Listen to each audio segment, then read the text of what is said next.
Ce que je vais vous montrer là est valable pour les courriers que l'on va retrouver ici dans impression de documents, mais aussi ceux que l'on va retrouver, et on va y aller tout de suite, dans les fiches descriptives, donc ceux qui seront propres aux propriétaires.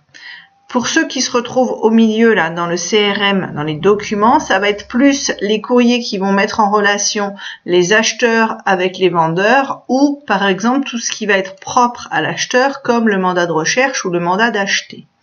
Donc là, si je viens travailler sur un courrier pour un de mes propriétaires, donc soit je sélectionne le propriétaire et je fais ouvrir sa fiche descriptive par ici. Si, comme moi, vous avez ouvert le logiciel fiche descriptive sans aller chercher votre propriétaire, vous dites lire la fiche, vous venez chercher dans le bon répertoire la fiche descriptive correspondant à votre client. Je vous rappelle qu'elle commence toujours par son nom puis son prénom avec le underscore. Donc je viens le chercher et là je viens maintenant travailler les courriers. Pareil, si vous avez choisi l'option paramétrer, les courriers sont déjà créés en grande partie. Pour ceux qui devront créer leur courrier, rendez-vous à la vidéo création des courriers. Je clique sur courrier, Word va s'ouvrir avec le générateur et toutes les variables à côté. Par défaut, le système va se mettre sur le premier courrier de votre liste. Si vous avez envie d'envoyer par exemple un simple courrier de mandat, vous cliquez sur le courrier correspondant.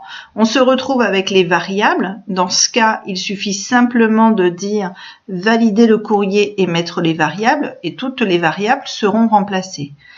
Si vous avez des corrections à faire parce qu'il y a quelque chose qui ne vous convient pas dans le texte type, mais que vous voulez garder ça comme racine, c'est-à-dire que c'est vraiment exceptionnel votre changement, vous allez faire vos modifications, c'est du Word.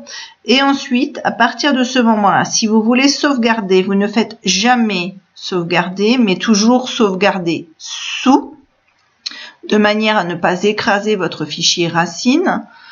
Donc, vous faites sauvegarder sous, vous enregistrez dans le répertoire de votre client. Et pour ceux qui n'estiment pas nécessaire de sauvegarder un simple courrier d'envoi d'un autre document, vous allez directement sur imprimer. A contrario, si vous vous êtes trompé de document, vous faites annuler. Vous allez revenir à nouveau sur courrier. Si je choisis le mandat 3 options, je vais avoir des variables, donc les variables grises, mais également des variables utilisateurs qui peuvent être utilisées. Par exemple, le notaire, la section de cadastre et le numéro de cadastre. Si j'oublie de remplir ces zones blanches alors que le système a prévu de les utiliser puisqu'elles sont mises dans mon document, je vais donc cliquer sur valider et mettre les variables. Le système va me demander si, par rapport aux variables non remplies, je veux continuer. Soit je dis oui, parce que je les mettrai à la main et que je ne les ai pas encore, soit je dis non, et dans ce cas, je peux remplir les variables que j'ai oublié de remplir. Et je fais valider, et ça va tout me remplir comme il faut.